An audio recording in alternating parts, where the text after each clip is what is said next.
Hi, this is Roger. Thanks for dropping by. It's very early in the day, but with this heat wave, basically, I've changed my routines, and I get cracking watering the orchids now as early in the day as I can. It means they get an absolutely good soaking, and they stay wet for quite a few hours before the heat builds up, and then they start drying off, you know, and the fans come on and everything. But it means that they get a hell of a chance to hydrate as much as possible. When I was doing it later in the day, you sort of water them and look round, and half an hour later the moss is dry because of the air circulation and the heat. So by doing it much earlier in the day, they get a much longer period of wetness to be able to absorb as much as possible. The alternative is watering twice a day, which although it would probably do them so good, it wouldn't do me any good. Anyway, I've got a couple of new blooms that I think are open. It's difficult to tell.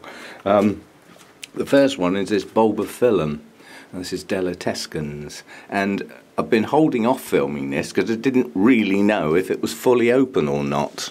But I think it is. I think this is what it's going to look like. I hope it's in focus. I'm going to say the light level's very low at the moment. It's lovely. It goes from almost black, deep purple with a hood, and then comes down and has like a double pair of whatever they are. It probably isn't a pair of anything. It's probably a single something that's actually split at the base. Now I don't know whether this split's going to carry on and end up having two, whatever it is. It's probably a sepal, maybe a petal. I don't know. The structure of these is not something I've looked into, but it's a lovely deep colour, paling to sort of a straw green sort of colour at the ends. Not large, not huge. And not stinky. Bonus. And the other Bulbophyllum that's out is absolutely tiny, and this is Burnham, and it's a lovely red colour, and I think that's it. As I said, I've been holding off filming these because it's difficult to tell whether they're fully open or not, but I think that's it. I think that's what the blooms are going to look like. And the stem is so fragile, it's absolutely tiny.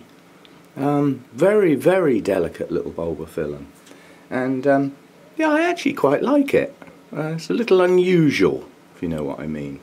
It's not normal, but yeah, lovely red colour, and if it does anything else and opens up some more or changes shape or colour or anything, obviously I'll film it again, but I think that's it. The other one over here, the Delatescens, does actually have a second spike coming up at the moment, so there's another one to come on that. Yeah, two Bulbophyllums, and then the other one is up here, but it's got its back to us. So let's get it down and see if I can put it somewhere where we can actually see it, which is not going to be easy because of it's opened in reverse. I'm going to have to hold it, which means it will wobble a bit. Now this is Miltonia Queen Anne, so it's a hybrid. This is the first time it's bloomed, and I must admit I hadn't thought about the patterning on the lip. Typical Miltonia shape. Some Miltonias have narrower petals and sepals and that, so it's a good balanced bloom and a lovely pattern on the lip. It's only just opened, so if it's going to be fragrant, which I doubt, it won't be yet. But second spike to come with a couple of buds on, and yeah, first time blooming, so smashing, absolutely smashing, and an unusual colour. I keep saying that Hibiki's got no competition in that colour range. Well, it's not the same, but it's in the same range. I don't have many purpley things, I must admit. I don't have many reds either, come to think of it, but I'm working on that. Anyway, a couple of new blooms, and my Dendrobium blossom has actually opened some more buds. This is probably one of the most delicate Dendrobium blooms you can imagine. Absolutely gorgeous. So just a late little flush, just a couple of odd buds, well out of season, but appreciated nonetheless. So that's all that's going on out here at the moment. There are some more spikes coming along, but that's all that's sort of opened. And as I say, I've got a lot to do today. I can't spend huge amounts of time filming at the moment. It does take time, and then putting all the clips together. And quite honestly, with this heat, I've just got to keep up with the watering. That's the primary goal at the moment, is to just keep up with the watering, which means there's a fair amount of time each day has to be put in. Whereas under normal circumstances, I mean, apart from the mounts, which don't take me long, I could have 2 or 3 days without needing to water anything, and that's just not happening at the moment. It's just constant battle to keep things hydrated. And so be it. It won't last forever. But the forecast now is it's going to cool down this weekend, which will be great for our garden party. And I don't mean that sarcastically, it will be great for the garden party. There's a lot of elderly people in the Orchid Society, and the thought of being outdoors in this heat probably might even put them off coming. So hopefully a little bit cooler at the weekend, but then the forecast says it's going to heat up again next week. So there's just no end in sight.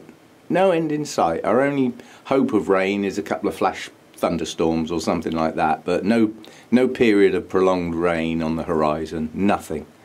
And everywhere's starting to look awful. You know, all the grass around the roads and everything is just dead. Everything's just brown.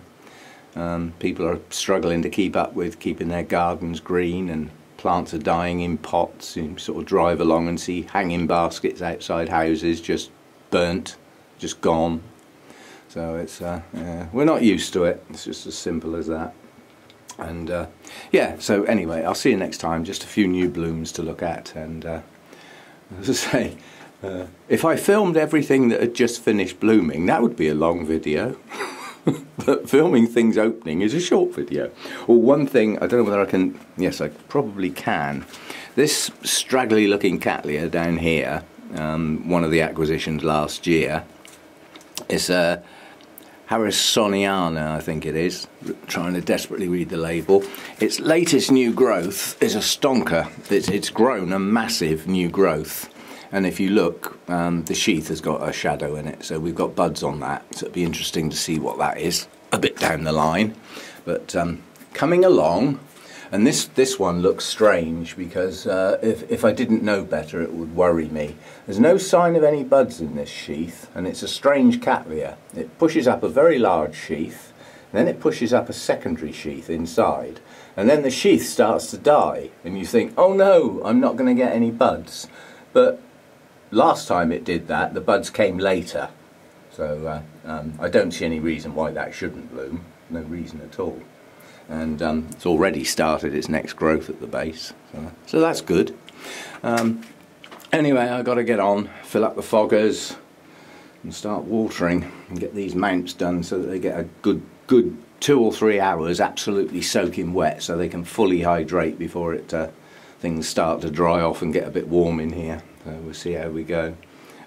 Oh, I've just out of the corner of my eye, new growths on Oncidium types, yeah? Sort of, you know, we know what they look like, and even on the ones that have the very large pseudobulbs, they all look like that. What about that one then?